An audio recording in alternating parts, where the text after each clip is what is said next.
All right. I think we are alive. Just give me 1 sec. Let me just check. Just make sure we're online. Yep.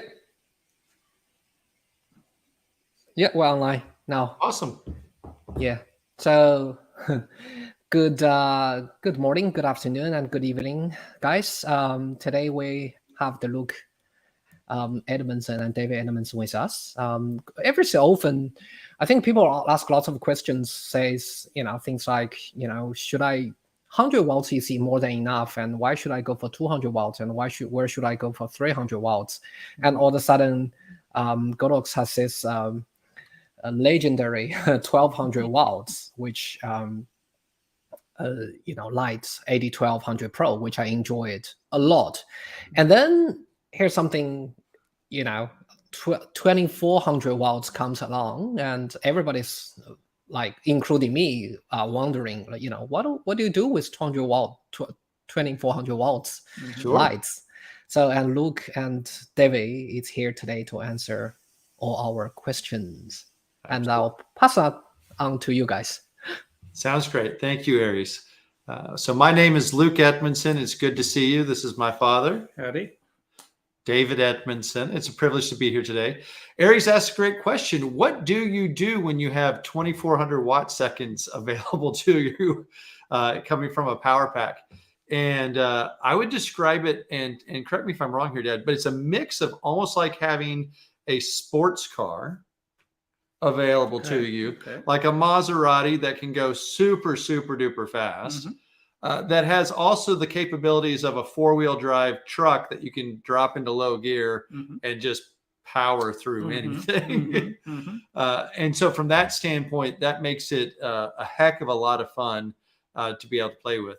The specific answer to your question, Aries, is you can use it to light a large area.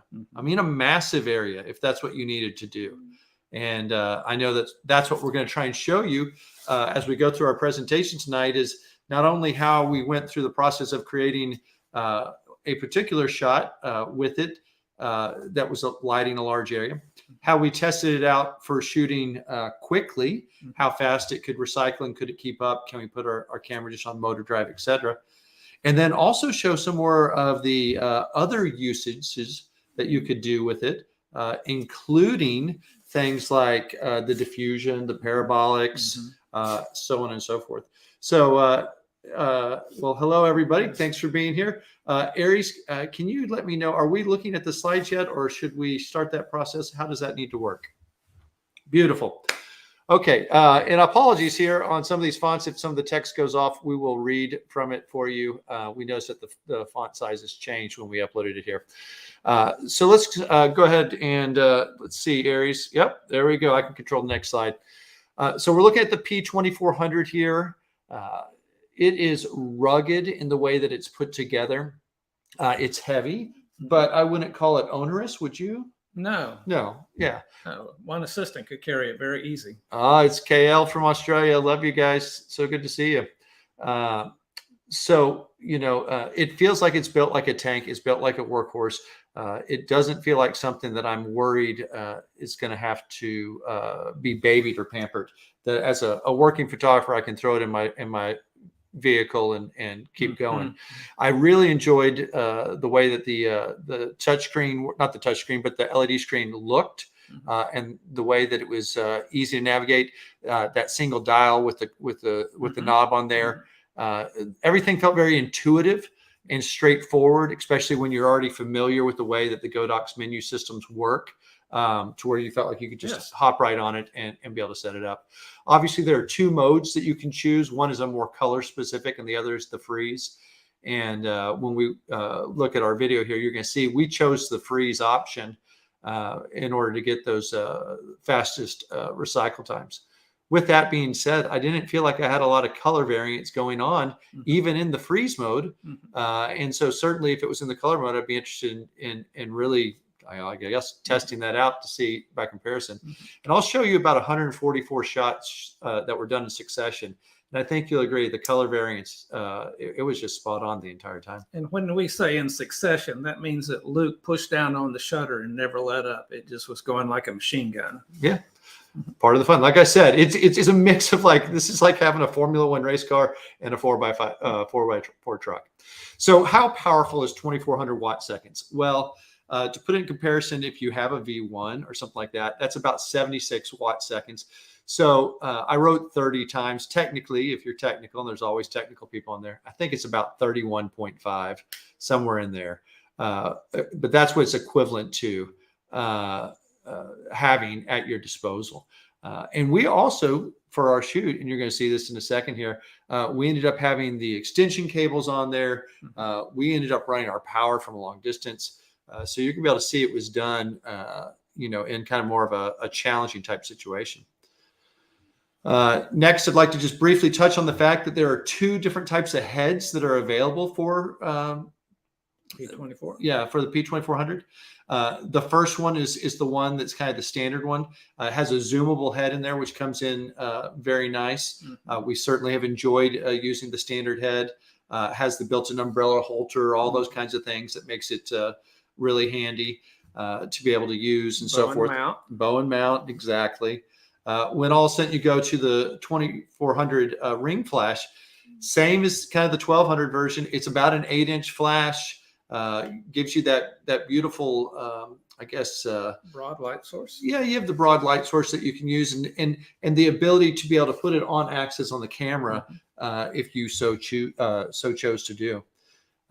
Let's see here. Yeah, so this represents not a picture that we took with the 2400, but this was when we were just testing out the 1200 ring flash. And this is shooting with the direct flash on there while having our main light over to the side and just using that ring flash to control the fill light. And so that's something that I'll give an example where that might be appropriate. Let's say you're shooting a corporate event. Or something where you have to do like a massive group shot and you don't have anywhere that you can bounce. There's no opportunity to bounce a light somewhere. So let's see here. Yeah. Okay. Perfect. Thanks, Philip. And so that's where having that on axis flash that can come in could be helpful in order to control your ratios. Yeah. All right. Also has the parabolic reflectors. We personally have really enjoyed the 158. We've worked with the 128 as well. The zoomable aspect of them really allows you to control just the quality of the light that you're having come from it. I'd say the construction quality feels sturdy. Took me a little bit of time, not because it was not well explained, but just to try and intuitively figure out when you're trying to put on your diffusion material, what was the best way to kind of start finding which hole to start with and start working your way around and kind of get it all set up. And once it's set up, you're like, this is it. I'm keeping it going for a while. But it does have a single or double net option, depending on how much more diffused that you want that diffusion to be, which is nice. So without trying to go into too much more there, okay, I need to hit on this too. Yeah. Again, apologize for the fonts changing as we uploaded here, but basically when you translate, I thought it's good for people that work in inches. That 68 centimeter one is about a 26 inch. The 88 is a 34 inch, 128 is a 50 inch, and 158 centimeters is 62 inches. Ballpark, it's a 5-foot light source. And so let's see kind of how that works. Aries, make sure that we can get sound on this. Oh, can you play the first video, please?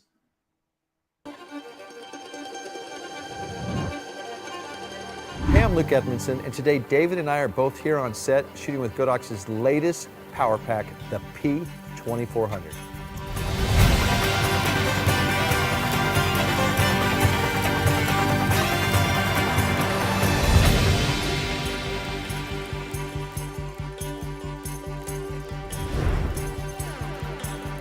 So we came out here today to this warehouse to be able to shoot with a hula hoop artist. So we can show you 3 of the key factors that make the P2400 so special. Number 1, it's rugged. Number 2, it's powerful. And number 3, it's fast. And as a bonus, it's super consistent as well. So, you know, when we found out that we were going to be able to use the 2400, one of the exciting things to us was maybe we could use hula hoops, which, you know, when you spin them will go 90 miles an hour. So we just basically said, let's go ahead and just hold that shutter down and see what we can get. The thing I'd want to tell you is I was blown away by the speed. As somebody who's used battery-powered packs before, I've always struggled with a misfire here or there, or situations where I wish my flash could keep up with me. Well, imagine if you could just put your camera on continuous motor drive and just let it fly. That's what we did, and the P2400 was up to the challenge.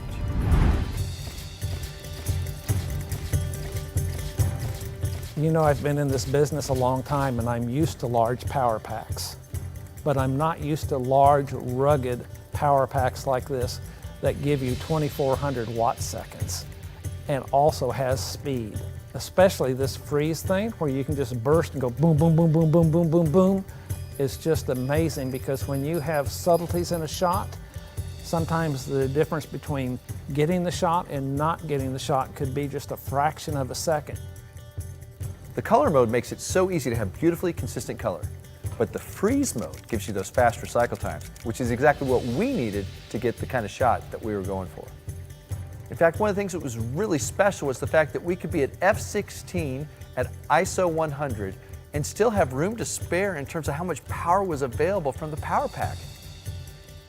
What's instantly obvious is the fact that the upgraded color screen on this power pack, its build quality, consistency to the output that you're going to get, the variations that you can choose in terms of the modes, whether that's the freeze or the color mode, this is the next step up for Godox.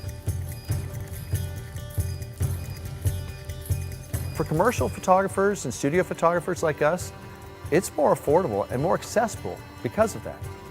We love the fact that it's something that we can take on location if we need to, or use back home in the studio.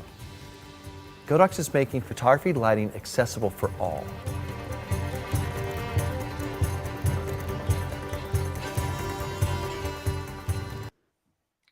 So let's hit pause right there on the video, and I'll take you back into the slides real quick, and we can kind of just walk through, you know, this particular shot. But, you know, we're using two of the P2400 power packs in order to accomplish it.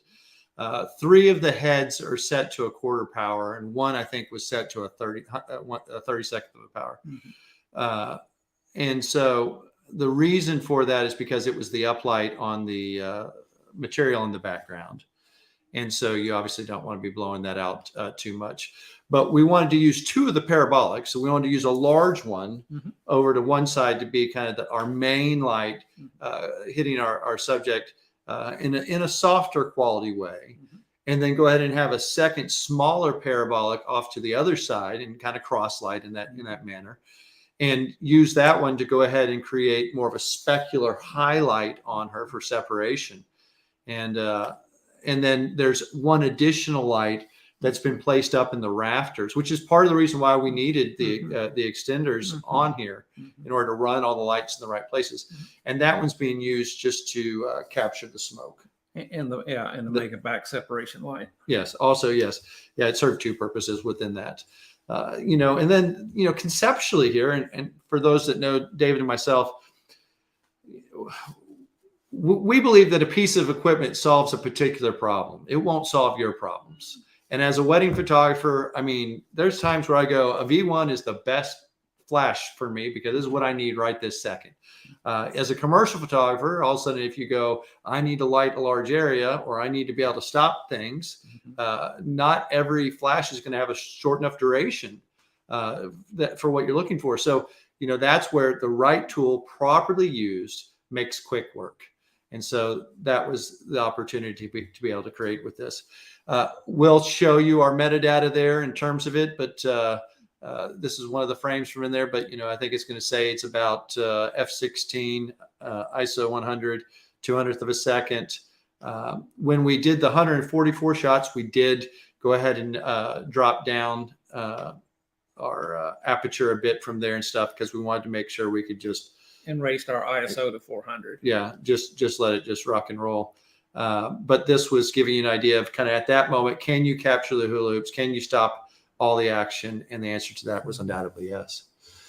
Actually, I have a question, Sure. right? Look, when you set it at a quarter power, what do you reckon the recycling time is?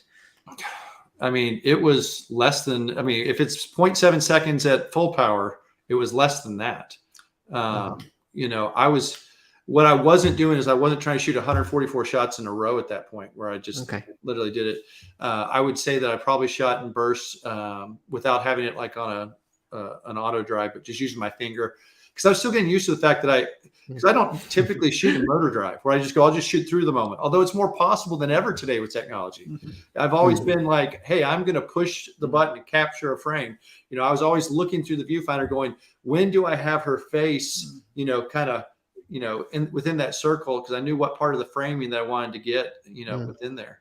But we were getting full recycles as fast as you could just hold down on the trigger when we had it where we weren't at full power. Yeah. So the other thing that I would say, generally speaking here, is when she was going about and doing the process of it, you know, we're trying to talk to her about like, okay, let's bring your head this way. You're still trying to do posing, I guess is what I'm trying to say, while you're trying to show off what the camera can technically, or the light can technically do. So, you know, there was during this part of it where we're capturing this, we're looking at, you know, what is her performance look like? How do we get the shape within the shape within the shape? Because we're concerned about the content of the picture, not just to be a technical marvel. We want it to be interesting artistically. So we were playing off circles, we're playing off the triangles, and then we're playing obviously off of the color schemes that are going on inside of there. You know, here's showing how the meter was set, and then of course, you know, how the power pack itself was set. I know that we had it in the video. It showed it was at a quarter for one of them. The other one was at a quarter and a 30-second. And because they have the extensions on there, I want to say that it probably drops it by either a half or a full stop there, just because you have those extensions on there in order to run that. So how much are we actually putting out from here? Probably an 1/8 across the board, you know, and a 64th, something like that. Yep. Let's see here. And then of course, this is coming in on that, you know, shooting those 144 shots, just one after the other and just letting it go. And this has had, I mean, there's not time to say, I'm going to go in and I'm going to do Photoshop. This is just shooting the JPEGs, square in camera on the Nikon, you know, type thing. And I would say that, you know, from my standpoint, I don't see color variance going on there. That's going to be offensive. And this is in the freeze mode. This is not even in the color mode. So I thought that was pretty darn remarkable. That was impressive. Yeah. Not to mention that, of course, she's trying to do her arms and go and go and go. And then she's like, okay, I've lost it. Here went one. Okay. Start it back up again type thing or whatever. I need 144 in a row. Let's go. Yeah. Look, do you can you give advice to the other photographers when to use the freeze mode and when should they use the color mode? Yeah. Well, I would just say this, like if I was in something where I needed a lot of color accuracy and I wanted to put myself in the best situation, the color mode exists, I'd use it. And that would be something where, you know, perhaps you're in a slower, more portrait-y driven type shooting style. And maybe it doesn't matter if you have a 1 second recycle time versus 0.7 seconds at full power. Generally speaking, if you're in the studio, you're probably not going to be shooting this power pack at full power, generally speaking. But if you take it out on location or something, you sure might, especially depending on how large that space is. And so I would say that when you are in a situation like this, where I'm showing movement and I don't want to have any motion blur as part of it, which arguably motion blur could be part of the look you're going for in a picture, right? But not today. But not today, right? That's not the point of No. this particular shot. You know, you're looking for crisp stopping action. You know, this is the quintessential, you know, it's the ice cube being dropped inside of a drink and you want to capture, you know, every little thing. And so that's where having that really fast, both recycle time and also short duration. Obviously, if you're trying to shorten the duration, you're going down in power. That's part of the trick of it. But when you have 2,400 watt seconds to play with and you're going down in power, you're still at, you know, 300 watt seconds or whatever it's going to be as you're dropping down into those lower ranges. This is the metadata to show you from this part of the scene, but it's small for me here, but I'm going to guess it was around F8, excuse me, about F5.6 probably. ISO 400 and 200th of a second, something like that, to be able to go and shoot. And that was, like I said, just literally put it on camera high and just let's see what we can do. Yeah. So lots of fun. Okay, let's get an idea of what it was like just to be there on set. So I'm going to call the distance between those posts of roughly 20 to 24 feet.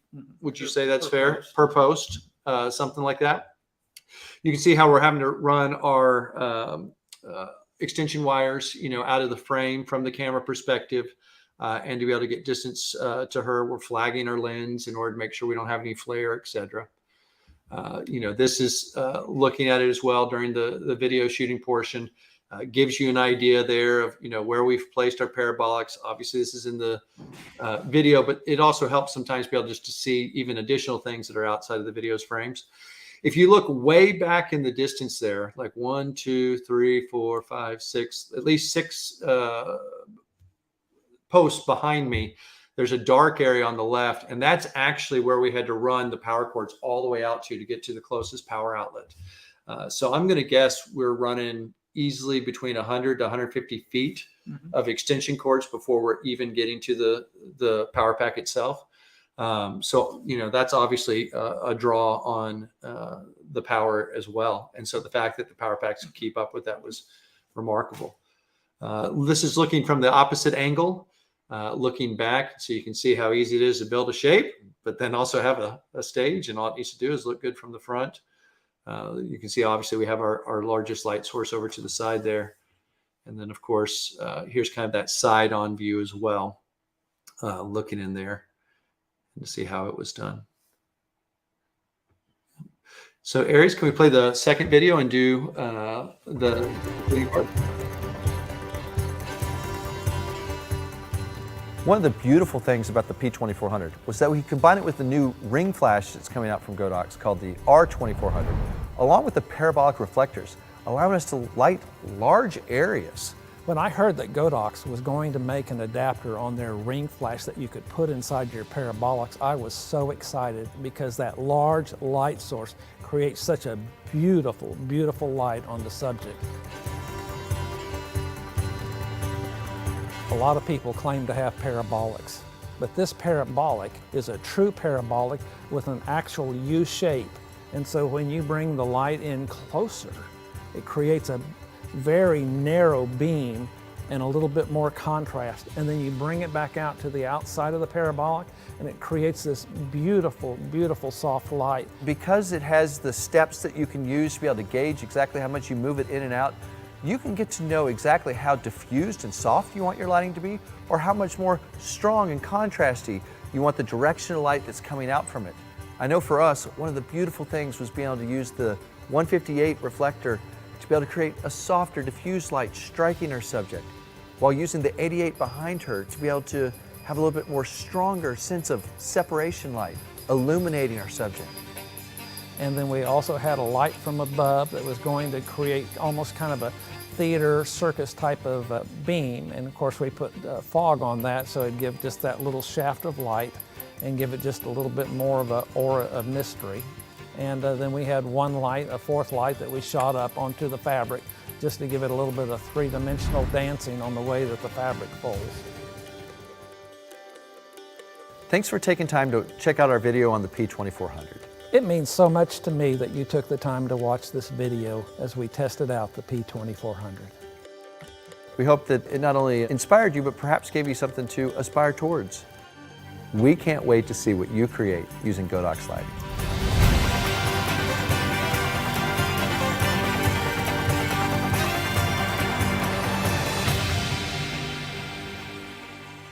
There you have it. So, Aries, do you have any other questions about that particular shot? Or can we get into looking at what are some other ways?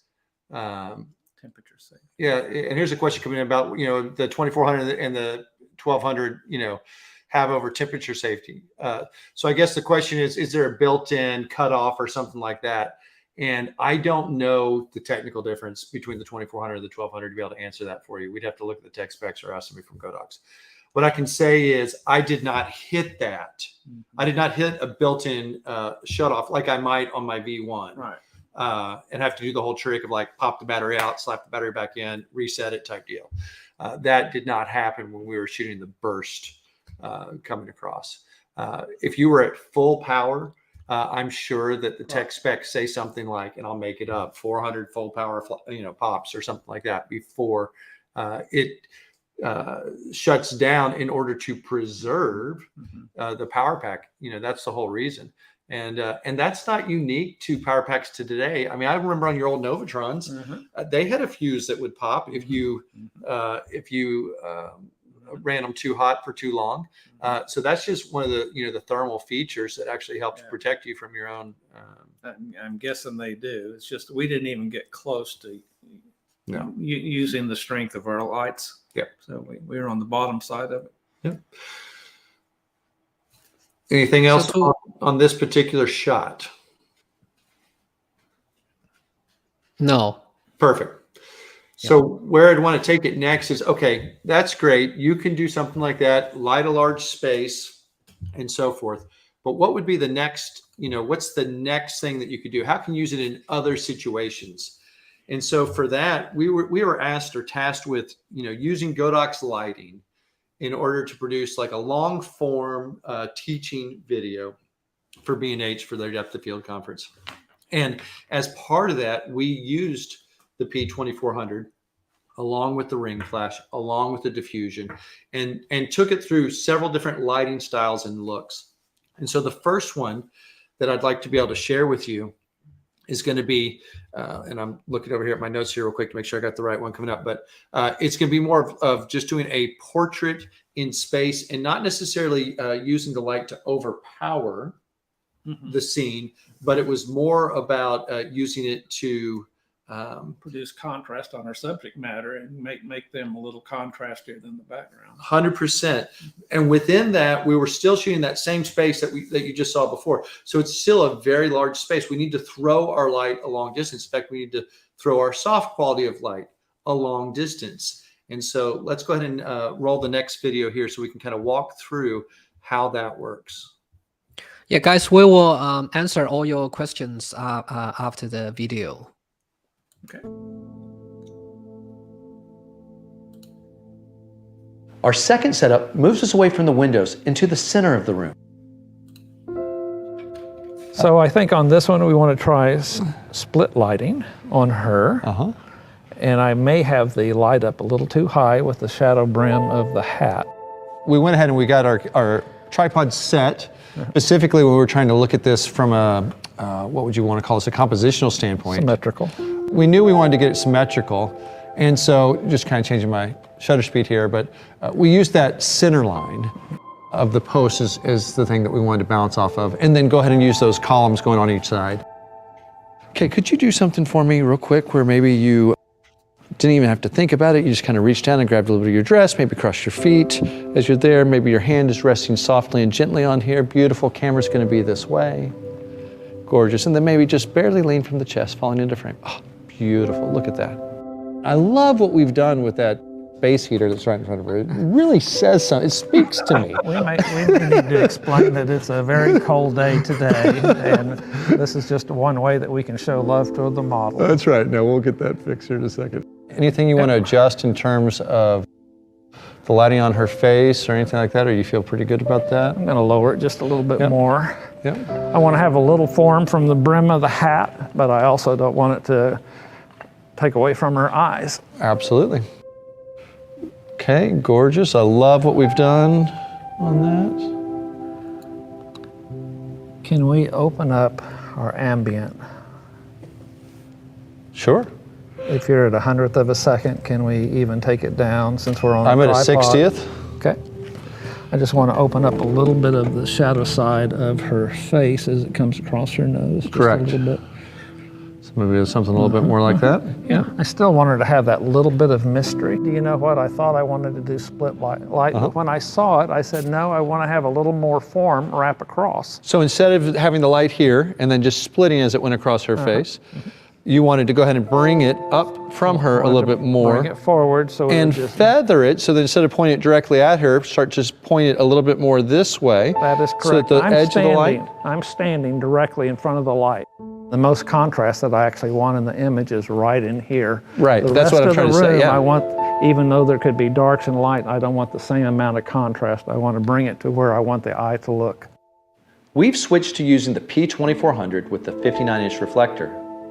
Its silver interior and parabolic shape create clean specular highlights from a broad light source that feels like it wraps around our subject. We chose this powerful plugged-in power pack because it helps us light large areas.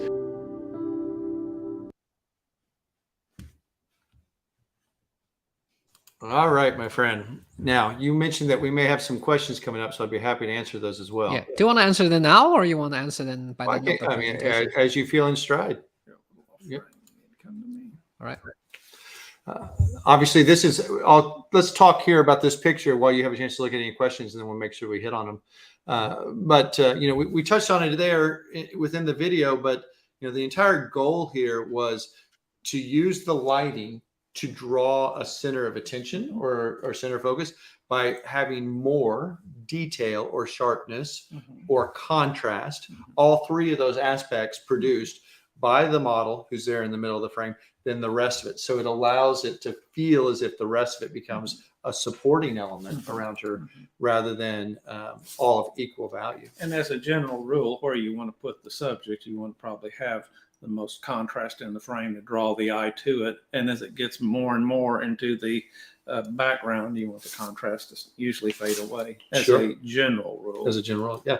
And then even thematically, we're going more monochromatic with our color scheme here, so that we're allowing the picture as a whole to feel a little bit more homogeneous in the way it is. So again, in order to draw that attention, now we've got to do it through lighting more so than trying to say we're putting a girl in red, which instantly, from a color perspective, is going to create the impact or the contrast. Yes, Mr. Aries, did anything come up or keep moving? Yeah, there are a couple questions. I guess I will answer this one. So basically, Godox do the repair through the dealer. For example, if you purchase from B&H, obviously you need to repair them through B&H. If you purchase, for example, KO Australia, which was in the comments somewhere earlier, right? Then obviously you can do the repair through KO Australia. So there is no long answer short. There's no. So you basically do the repair through your retailer.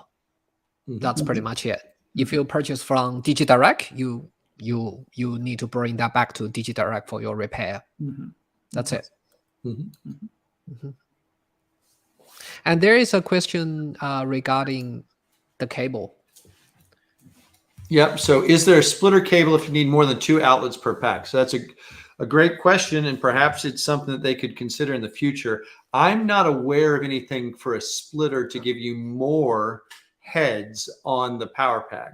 I am aware of, and we did use the extension cable to have more length or distance for where you're placing, one of your 2 lights. Obviously for us, we knew we needed to have 4 heads in order to pull off what we were going for. And so it necessitated us having 2 power packs in order to accomplish it. And I may not be totally correct, but I think one size was a length was 10 feet and another was 15 feet for the extension. For the extension cables, yeah. Yeah, something like that. Yeah. Which, I mean, we used every bit of it because we had to go up a post and across, and then hang down, type stuff. So you need every bit of that. But ironically, we can use it like we could use it with 1200s or 600s and use a combination of anything we wanted with the Godox system. Absolutely. That's what's great about it. Okay. Aries, I want to take them from, and keep in mind, I dropped y'all into the second video in the series where we were showing you how we did portrait. Prior to that, what we started with is, and I'll show this to you in a little bit, just kind of what the photo looked like. But we started with kind of more natural light portraiture. And then what happens if you were to accentuate a natural light portraiture by bringing in, like, let's say an AD100 or something like that, or a V1. But it's more shooting on location, and you just want to create an additional wink of light, or perhaps you place a light outside a window type thing. But overall, you're using ambient. This next one became, okay, instead of doing a tighter portraiture, now we're going to light a large area, but we're still going to keep it feeling very balanced with the ambient. From here, we're going into our next shot in the series. And at this point, we're going into a much more of an editorial type look. And we're going to be mixing together different qualities of light that are produced by two different lights of different sizes. And so for that, we're going to use the P2400 with the giant diffusion on it and parabolic. And then we'll go ahead and bring in an AD600, as you'll see, in order to make our more specular light.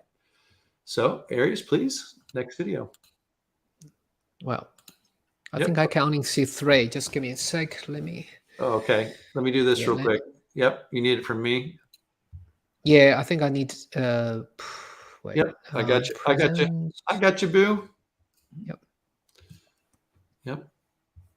Yep. So let me do this real quick. Remove. Remove. Yep. Remove.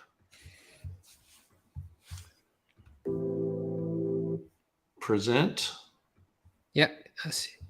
Here we go. Our fourth shot takes us in a more editorial direction, which we envision in black and white. So we shot it that way in camera. It's possible to use 2 lights coming from the exact same position, with one of them being your main light. I would call it structured lighting. A structured lighting, yeah, that's a better. Because I want to create a deep shadow under her chin. She has this beautiful jawline that because we've used Jenna in the past, we just knew how we could create a structured photo and completely overpower the ambient light that's in the room. Exactly, but then you bring in your fill light coming in from that exact same side, and now all of a sudden it kind of creates this feeling of spotlight effect on the face, and then just seeing some detail throughout the rest of the frame.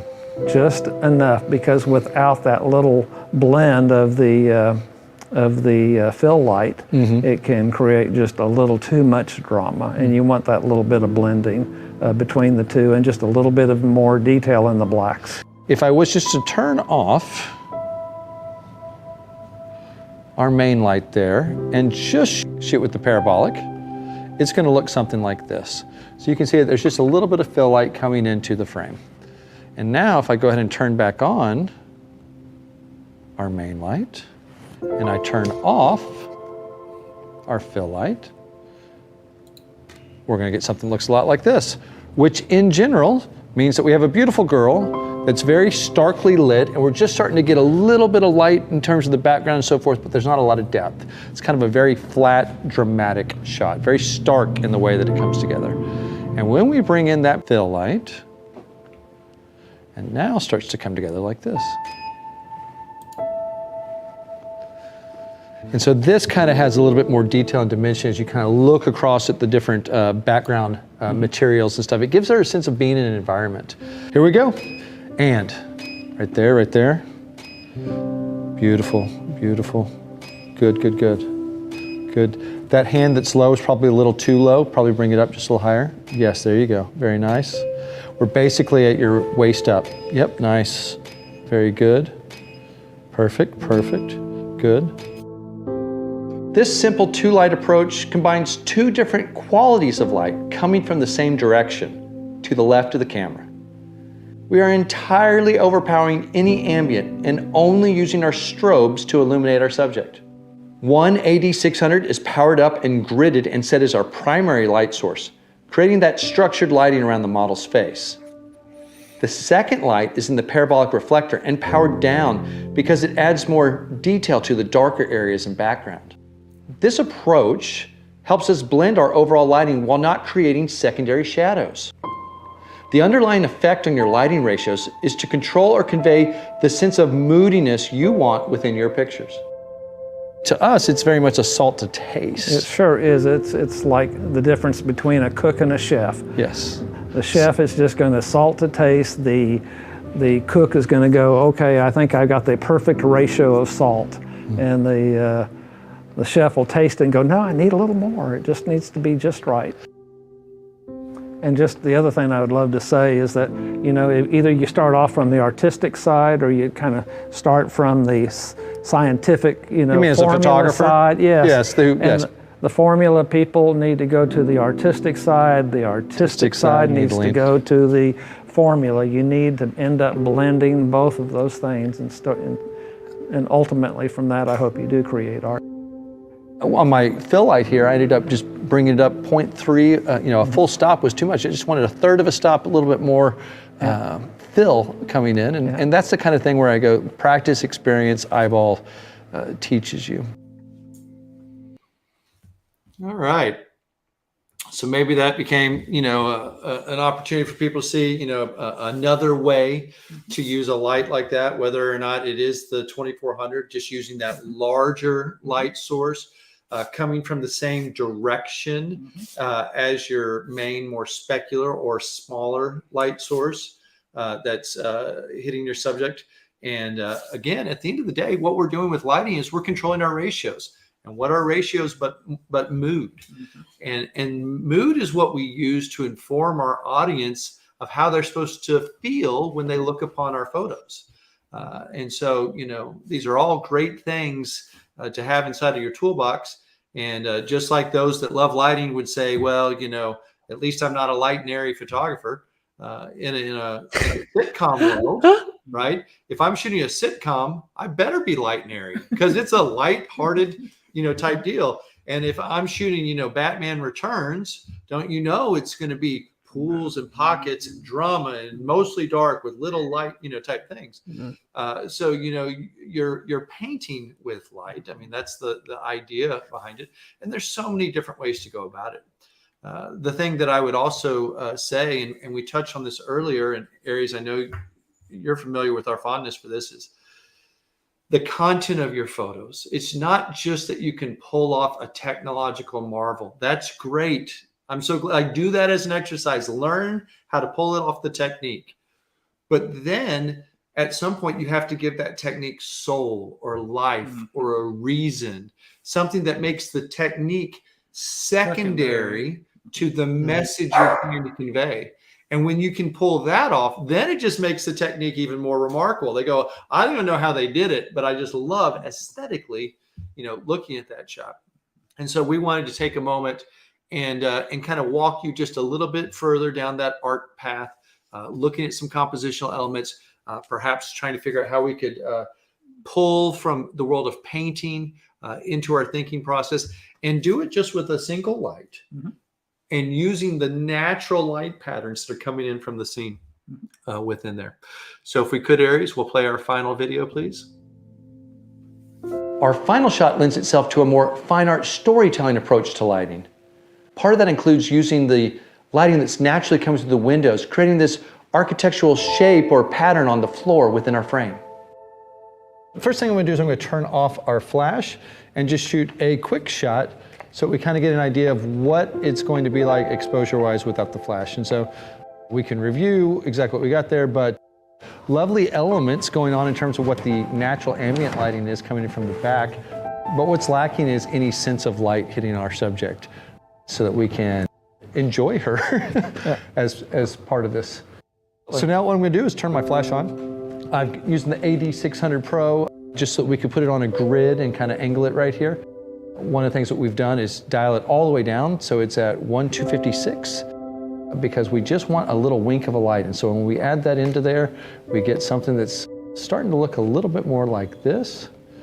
Just beautiful shot of her, and now it's just about tension and then adding atmosphere. So David, Absolutely. you add your atmosphere if you would, please. Beautiful, beautiful, beautiful, beautiful, beautiful, beautiful, beautiful, beautiful, and clear. Okay, here we go. The house is on fire, that's right. Right there, right there, right there. Now eyes piercing to us, right there, right there. Good, good, good, good. Ah.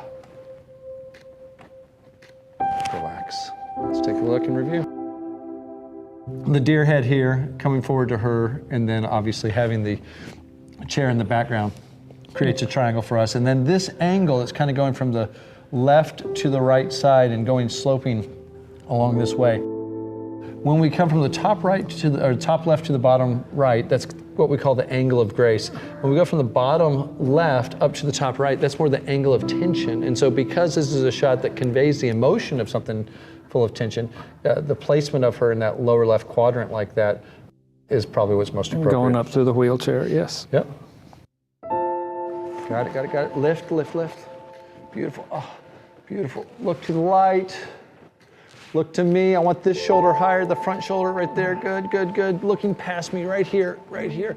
Last time, lift up. Oh. And smile, lift up and smile.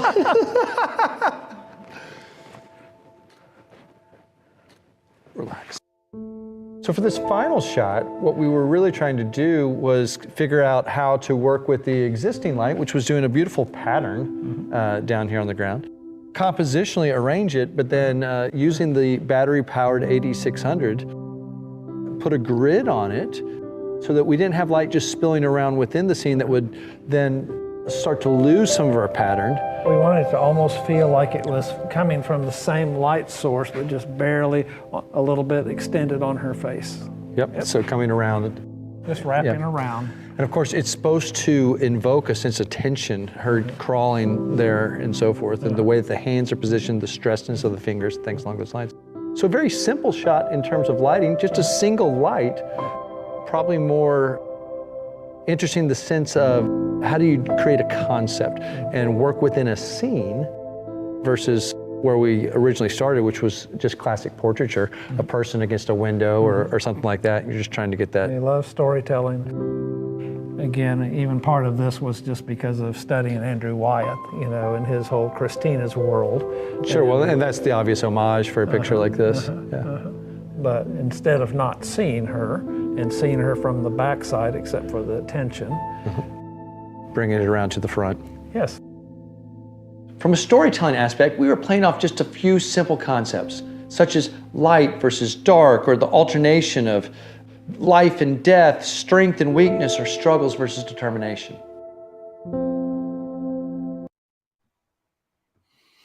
All right.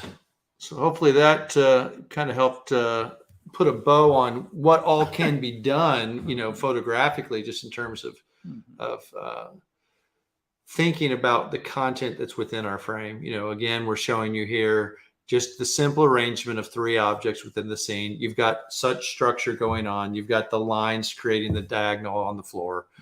Now it just becomes about just a simple arrangement and distancing scale. You know, if we brought the wheelchair too far, it would dominate too much. You don't want to draw too much attention to the deer head in the back, you know, all those kinds of things. So you're just figuring out proportions, you know, as you go about doing it. If you decide that you wanted to go and see more about it, this is one of the shots we did for more on the commercial side of things, you know, taking it kind of more of a Kill Bill, you know, type approach. And then even the very first shot that we started off with that I alluded to, very tight, just coming in, making it look like it's natural light portraiture. So, I mean, there's so much that we can do as photographers, and there's so much equipment that Godox provides, you know, the photography world with. The question is, you know, when you take these instruments in your hand, how will you use them? What's your performance going to be? I think of you, Aries, with the 1200 and the fact that you were on a cliff trying to shoot down on this girl, and like the 1200 gave you the ability to shoot that shot at that time of day. And you would not have been able to have accomplished it otherwise. Plus just get, all the head out there, everything like that. And so that's where the technology is just giving us such freedom and flexibility. Absolutely. That I don't know that we've had in quite some time. And then of course, you know, just obviously the price point that these things come in as well makes them more accessible. The P2400 is not going to be your cheapest you know, piece of gear that's out there. If you were a commercial photographer, if you were a high volume studio, if you did a lot of work where you needed color, consistency, power, and speed, then it's a no-brainer to me to get it. If you're a hobbyist, then the P2400 is probably not the first piece of gear you fit yourself with. Unless you're a hobbyist that did really well in the stock market. Well, that's true too. That's true too. If you're a hobbyist who's trying to figure out not how to save money, but just how to have more toys, then certainly. Yeah. But I mean, my point is there's nothing more challenging than when somebody says to you, well, that's easy for you because, and then they insert their excuse. Because you have this camera, because you have this, piece of equipment, because you have something. And what they're really not saying is their biggest challenge is they just don't have any good ideas. Mm-hmm. Start with your good idea and then figure out how you'll use your craft to execute it. Mm-hmm. And if you reach a point where you go, I can't execute it with my equipment as is, then that's when you add that next piece to your arsenal. And what a joy it is. What other questions might be coming in? Not really, but to continue the talk. The clip shots. Before I received 8200 Pro, right? I was like, what do you do with 1200 watts? Sure.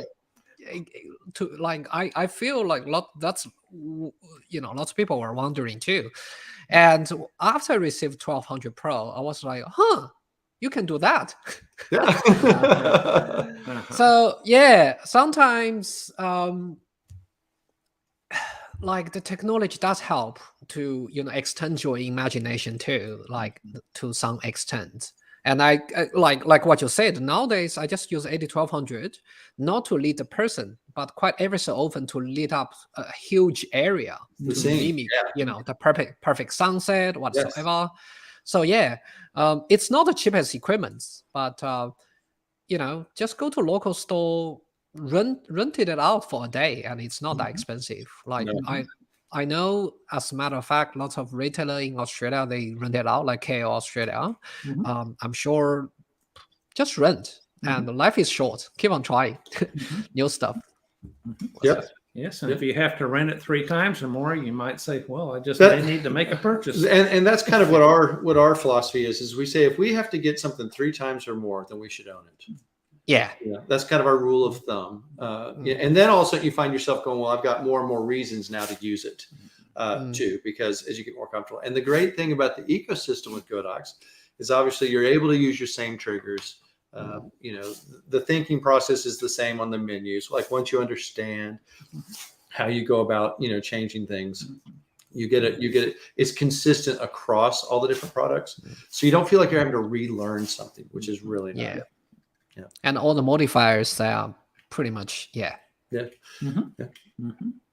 Absolutely. Love it. Well, again, on the Parabolic, the thing I'd say about that is you certainly can go through and you can do all your zooming and stuff like that, but because it's stepped, and when I say stepped, it has measurable amounts on there, and you can say, okay, I've extended my bar till the number 5 or something like that. That gives you that reference point then that you could take and go in any other situation and be able to put it up exactly the same way. Yeah. So here's a question. Which equipment would you say is basic gear to have from Godox? If I was starting out, I would have if you're a pro photographer, I see that coming in. I would say you need either the 860 V2 or V1. You need some sort of on-camera flash that also acts as a controller, just in case. And then is kind of your choice, dealer's choice there about whether you look at a 200, a 300, or even a 400 or 6. Yeah. Well, and then there's the 6. But I'm just saying that next range. And I personally would lean towards the 300s because it has its own ecosystem for the modifiers, which I really enjoy. It's a good size, can be held in a hand, gives you some of the same benefits that you might have from the 100. And when I say benefits, because it's shaped like a can, if you needed to, you can set it on top of something just to do your fill light. And I feel like small enough you can put it in a camera case and not be overly encumbered. Exactly. You could travel with it very easily. And what I would really express to people is to us, oftentimes if you ask us what our most important light is in a scene, and I say important, and it's for this reason, because it makes our lighting work. is the one that controls our fill light. Because until then, it's a bunch of directional light that's coming in. And that fill light, once we set whatever is going to be our fill, whether we're bouncing off of a thing, we're shooting a ring flash in, like whatever it is, that's what blends all the lighting together. So there's still direction to it. There's still quality to it, but it feels like it's a single scene versus just like starkness. Sure, and that's how you change your ratios. And exactly, and that's how you change your ratio. So there, having a light that you really enjoy using to control your ambient, or excuse me, your fill, your ratios is really useful. And then once you've gone past that 300, then I would say it's a little bit of dealer's choice whether you want to look at a 600, maybe you want to look at the 1200s if you needed more power. Perfect analogy for a 1200 might be if you're going to do a lot of pre-wedding portraiture and you needed even more distance from your subjects, because we all know you can bring somebody in close and light them, but if you said, I really want to back out, that 1200 gives you that ability, start backing out further and further. And then, obviously if you get to even a higher level, sure, the 2400 is going to be. But at 1200, you can go out in the midday sun and overpower the sun, where you could not do that with the 300. That is correct. Not as easy. Working with what time of day. Correct. With the 1200, you go, I don't care what time of day it is. Well, yeah, I'll create my own day. Like I'll create whatever time of day I need at whatever time. Like for instance, like, we were asked to do, and I'm blanking on the name, but there's the new retro flash from Godox.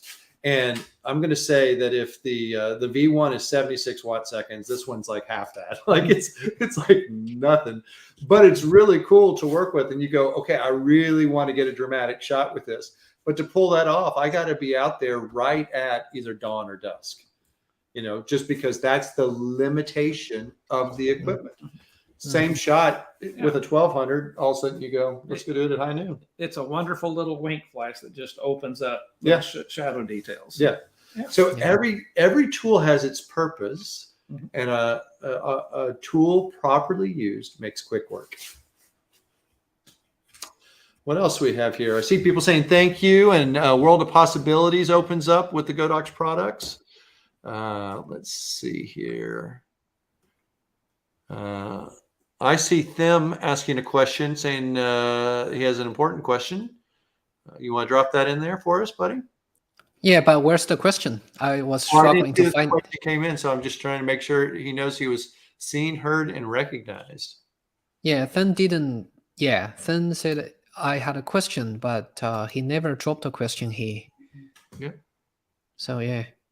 Yep. And I see that Philip loves the 158. Me too. Me too. It's great. Yeah. I strongly encourage you, if I was, the other thing I'd say is if you're going to start getting a kit or outfitted, I cannot encourage you enough to look at the Parabolics. I mean, the build quality on them, the cases are wonderful to carry them around. It is something that takes a little bit more time to set up. But once it's set up, but it's not bad. Just well, yeah. But I'm saying, once it's set up, I'm saying some people get used to just I'm doing an umbrella flash. It's a this, right? But once you've got your diffusion on there or not on there, you have so much flexibility on how you change your lighting without having to change necessarily the distance of where you've placed your light, but you're just changing your light inside of your light source overall. And that's just, it gives you like a Swiss Army knife of lighting options when you work with I feel like if you are running a studio, a Parabolic pretty much replace the umbrella, softbox, pretty much replace everything. You just need one. That solves, it's pretty much like a silver bullet that solves all your Sure. Well, especially in the studio setting where you set it up once and literally just let it be. And that's where you go, I've learned I like to have my light at 5. I like to have it at 8. It's like you just hit your spots and you just tell your assistant, move it to here, and it's just consistent every single time. And consistency is a hallmark of being a professional. Anybody can take a great photo sometimes. Can you take a great photo when it's needed? good one, Good. right? Yeah. Yeah. I think there's no further question. And that's it from us today. Thank you guys for watching, and hope I'll see you guys around. Thank you from Texas. Thank you, Luke. Absolutely. David. Thank you, guys. Ciao. Bye.